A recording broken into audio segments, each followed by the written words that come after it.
What's the story, Morning Glory? What's the word, Hummingbird? Thank you so much for clicking on my channel and for joining me for this review of Love and Marriage Huntsville Season 6, Episode 29, Feeling Protected and Using Protection. So the episode starts off with dinner time. The Fletchers are serving dinner to everybody, and everybody's there, and even Courtney and Stormy show up. They came late because they missed their flight, or their flight was delayed, and they had to come with their baby because their babysitter is supposed to be coming later because her flight was also delayed.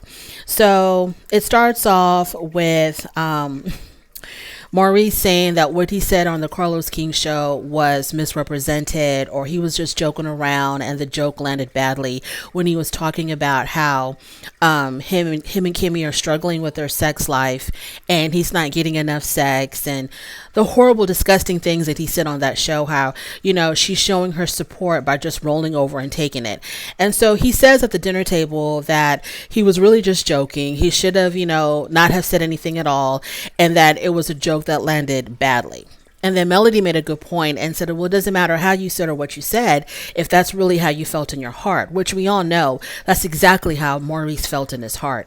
And so him trying to play it off like it was something that was misunderstood, or that he was just, joking around. Nobody believes that, Maurice. What you said is what you said, and you meant every single word of what you said. So then Nell is asking about Martell and if he was wearing his wedding band, because he had on a wedding band. And, Martell wanted to act really coy and not really give an answer, like anybody really cares. Like, Nell, why are you giving any attention to this man and his antics? Nobody really cares if that was his original wedding ring or why he was wearing a wedding ring. Nobody cares. So Nell goes on, and then she starts asking Melody, is that his old wedding band? And, Melody doesn't want to get involved in any type of Martell conversation. So then Marceau has to step in and shut everything down, because you don't want to get the Holtz and the Rogers started, because y'all are going to be there all night with them going back and forth. So Courtney and Stormy, they get up to leave, and they're taking their baby with them, of course. And Marceau says to Courtney, do you want me to watch your baby? Like he was joking around. Do you want me to watch your baby? And Courtney says, hell no, you don't even watch your own kids. It is so crazy that you being you being a very not present father is so well known that someone can joke about it and we all get the joke.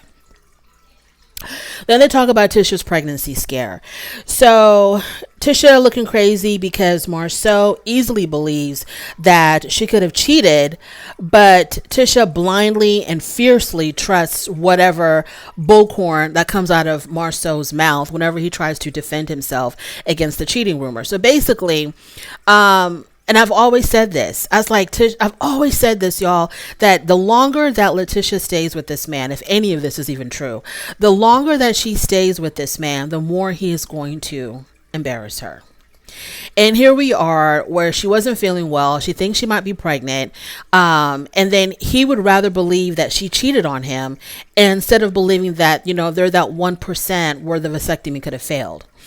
And him talking about at the dinner table, he was talking about how he's going to believe science and probability more than he's going to believe what his wife is saying. If this is even true, because you know what? I don't trust Carlos King as far as I can throw him, because let me just kind of digress a little bit.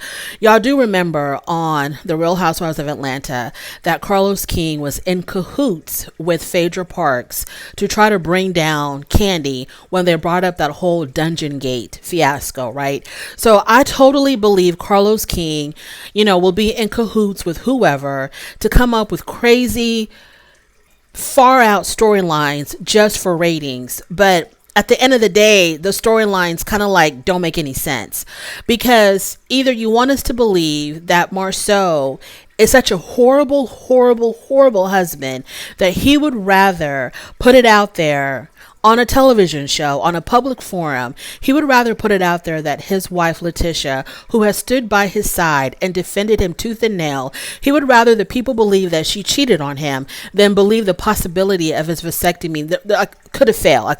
There is that possibility. That possibility is there. He would rather people think his wife was a cheater than think that his vasectomy could have failed. That's what y'all want us to believe, if this is even true. So If this is true, then Letitia, you really do need to leave this man. If this is even true, you really do need to walk away from this marriage, because this man is just going to continue to embarrass you. Now, if it's not true and this is all just for ratings, and this is a very sorry storyline. Moving on. So the men and the women separate. The girls go to the hot tub and the guys go and play dominoes. So in the hot tub, Melody says that Martell never gave her the big O. I'm sorry, Melody. I don't believe it. I don't believe that in all the years that y'all were together, not just all the years that y'all were married, in all the years that y'all were together, you're just going to flippantly throw it out there that this man never gave you the big O. I don't believe it. I think that, obviously y'all had problems in the bedroom. Obviously, it probably wasn't the best every single time, or even good more than half the time.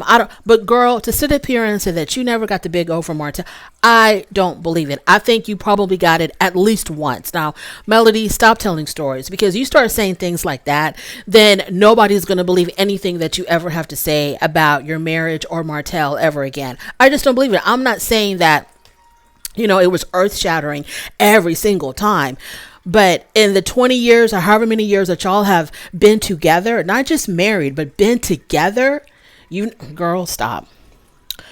So, Melody says that, in her marriage, sex wasn't like in the forefront. And then this is what she says. She says, it wasn't like you, Kimmy, where Maurice, he puts it in the forefront. He makes it like, the number one priority in your marriage. My marriage wasn't like that. So then Kimmy says in her confessional that Maurice is being represented. He's not as sex starved as it appears. The lies you tell. Kimmy, you are too smart of a woman. You are too educated of a woman to say such stupid things. Maurice is the one that's he wants the people to think that he needs it, that he can't live without it, that he needs it more than he needs food and water. Okay, that's what if you don't want us to think that about your husband, can you please tell your husband to stop saying that and presenting himself like that? Like, what are you talking about? He's being misrepresented. The only one who's misrepresenting anything is himself. So you need to go tell him that. Don't come and tell us that what we see is not what it is. He's the one that's putting it out there that you're not doing enough, that you've really never done enough, that he needs it so bad or he's going to die.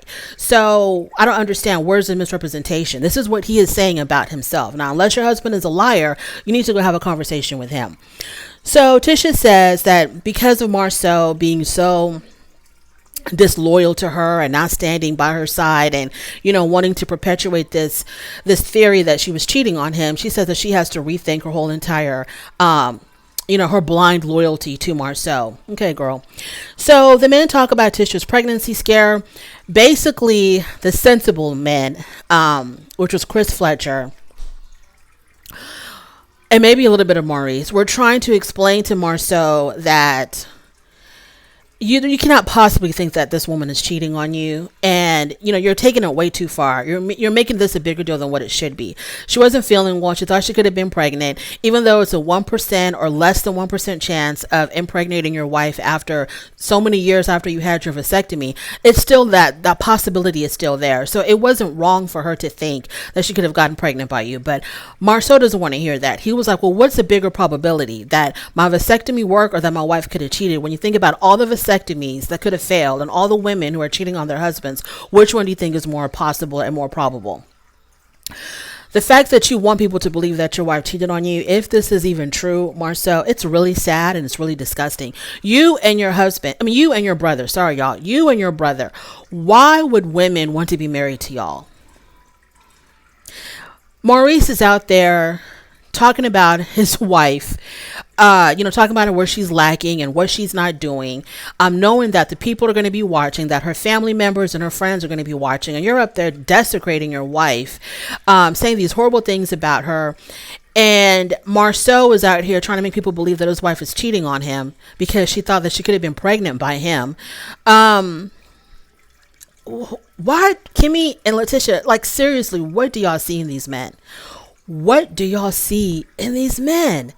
The only person on this show who has any kind of sense is Melody, from walking away from her dodo-headed husband. That's the only woman who had any kind of sense. The men on this show are absolutely pathetic. Tisha and Marcel. Okay, it's the end of the night. They're getting ready for bed, and they're talking in their bedroom, and they're arguing about this whole pregnancy scare. Marcel, he is standing 10 toes down on this theory of, don't gaslight me, and you know that I have the right to think the way. He's basically gonna sit there and say that this is what he believes. You're not going to change my mind. You're not going to make me feel stupid for thinking that it's kind of crazy that my wife would think that I would have impregnated her after my vasectomy. Letitia tries to tell him, look,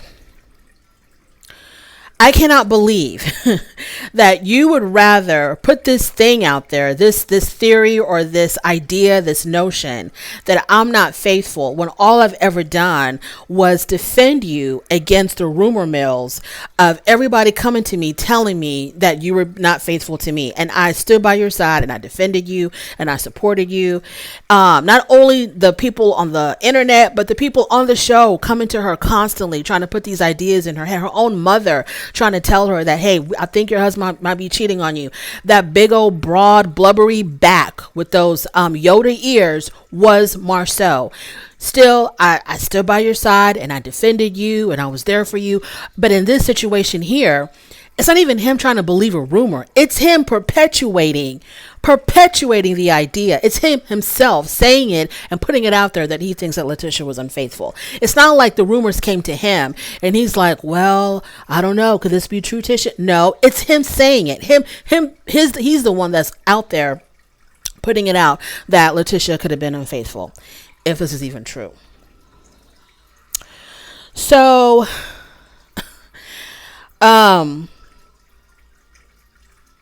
the next day or I forgot. So Letitia says that she's not even going to sleep in the same room with him because she just can't believe how, disloyal he is to her. So she can't even sleep in the same room. So she goes outside the bed. No, Maurice came knocking on the door because he heard them arguing. So Tisha steps out and her and Maurice are trying to have a conversation. And I think, Maurice was trying to comfort her. And then Marcel comes out and he tries to break them up. And Maurice was like, no, we're having a conversation. Letitia's like, get the hell out of here. I'm talking to my brother-in-law. He's trying to help me get through this. Go away. So after that, like 2:00 in the morning, Maurice, he's sneaking around because he's hungry, trying to find something to eat at 2:30 in the morning. And he catches Martel coming in with some woman. And okay, so Martel is out there creeping or whatever. He found some random woman and brought her back to the house. The next day, Martel is checking on Marcel.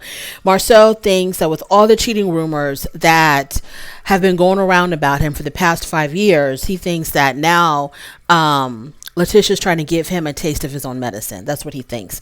And Martel is, fanning the flames. He loves the fact that this is happening to the Scotts, and he is just going to continue to support Marceau in his idiotic belief that Letitia could have cheated.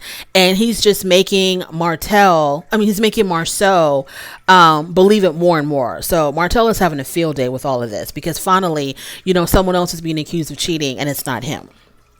Nell and Chris, so they're getting things ready for whatever activity that they're going to be doing that morning. And Kiki calls Nell and says that she wants to come to Houston. And I'm thinking Kiki's got some nerve to invite herself to a trip that she wasn't invited to. So she tells Nell that she wants to come to Houston. And Nell is like, I don't think that's a good idea. And so Kiki was like,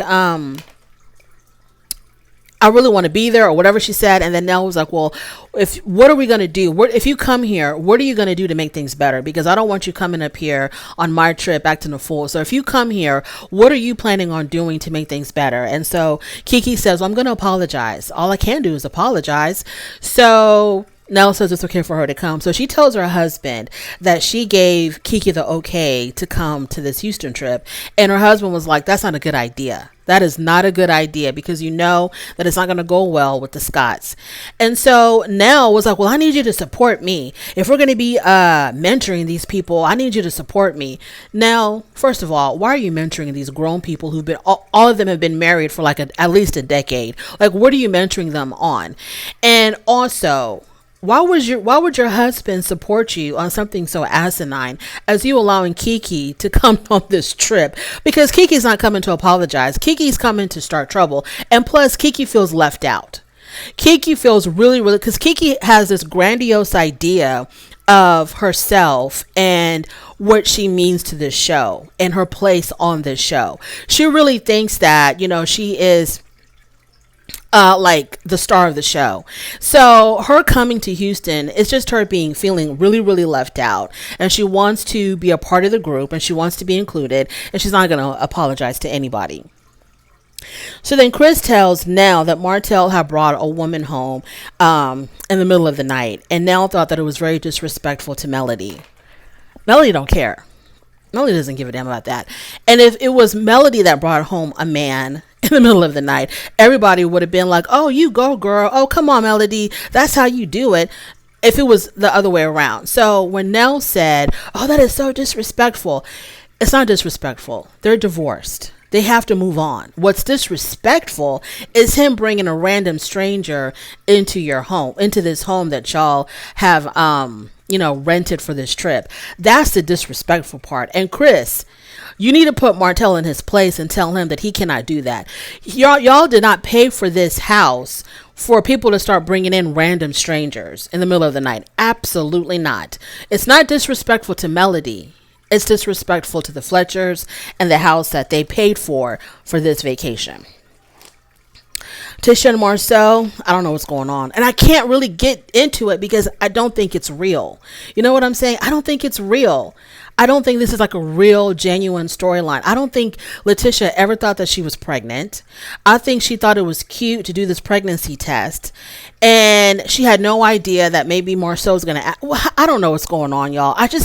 I'm having a hard time believing that this is real. But I don't know. It could be. So I can't go in the way I want to go in because it's probably just all fake. And I'm going to look stupid putting 20 on 10 on this storyline if it's just completely concocted for ratings. I don't know what to say.